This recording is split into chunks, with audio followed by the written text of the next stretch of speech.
Good morning. It's really good to be together. We're going to, in this devotion, have a look at the topic of the church being the hope for those that are lost and emphasizing the lost.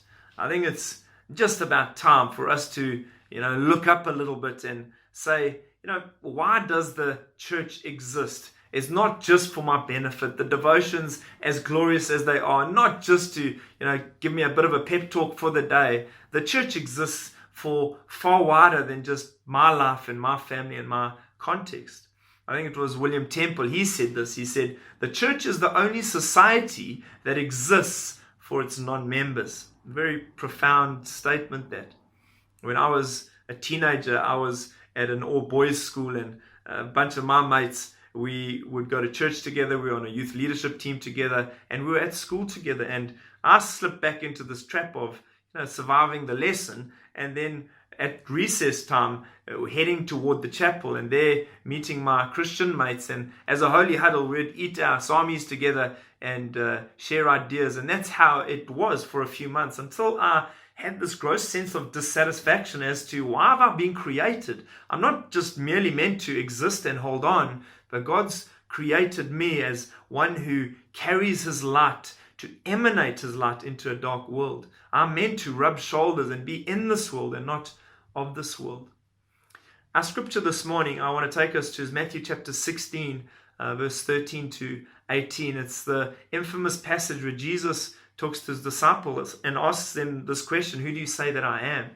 But there's context to it, because Jesus takes his disciples on a bit of a pilgrimage to a place called Caesarea Philippi. And he does it very strategically. He chose the places where he was going to unleash and introduce truth. This was the place where Jesus first talks about the church.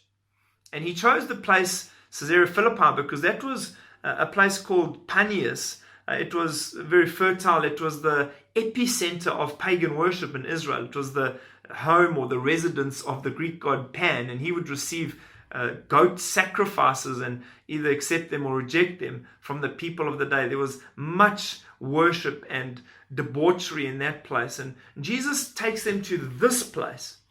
And upon the revelation of Peter, where he says, you are the son of the living God, you are the Messiah, and Jesus says to him, on this rock of revelation your name will change, Peter, and I will build my church, and the gates of Hades will not prevail. And the gates of Hades was an actual place there at Caesarea Philippi. I've got a picture of myself and Justine standing in front of this cave. What was Jesus saying? He was saying, even the darkest, even the most debauched and evil context will not overcome the church that I'm building. And when you walk around there today, there's literally just a few temple remains. There's this arid cave with no water. It's lifeless. It's a monument. It's a memory. Yet Jesus, the church that he's building, it still proliferates the globe. It's still so much life to it. The revival fire is spreading throughout. It multiplies. It sits deeply within the hearts of men and women. And so what does that mean for us today? I really want to charge us to look up and to look out today and to consider the great confidence that we have being part of the church of Jesus, co-laboring with him, and knowing this, that the church that he builds, it outlasts them all. It's eternal in every way. And then secondly, to have this consideration, the wonderful privilege and opportunity that we have to share our faith with those that are lost, to present opportunities, to share links, to send WhatsApp messages, to include people in our devotionals, to send scriptures, to emanate the light of Christ outside of us. What a wonderful privilege we have to include people out of darkness and into light. In closing, this wonderful story I heard of a lady that survived cancer 3 times and was diagnosed a 4th time. And she said this, she said, I came to this realization, as long as I have breath, as long as I have another opportunity at this life, I'm going to give it full tank.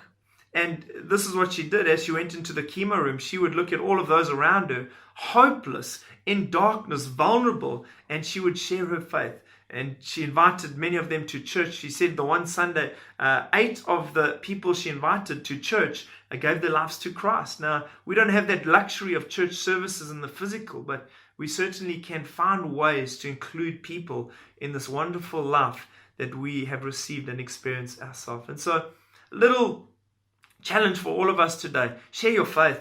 Let the light of Christ shine out of you, emanate. You don't know what God can do with His light in the lives of others.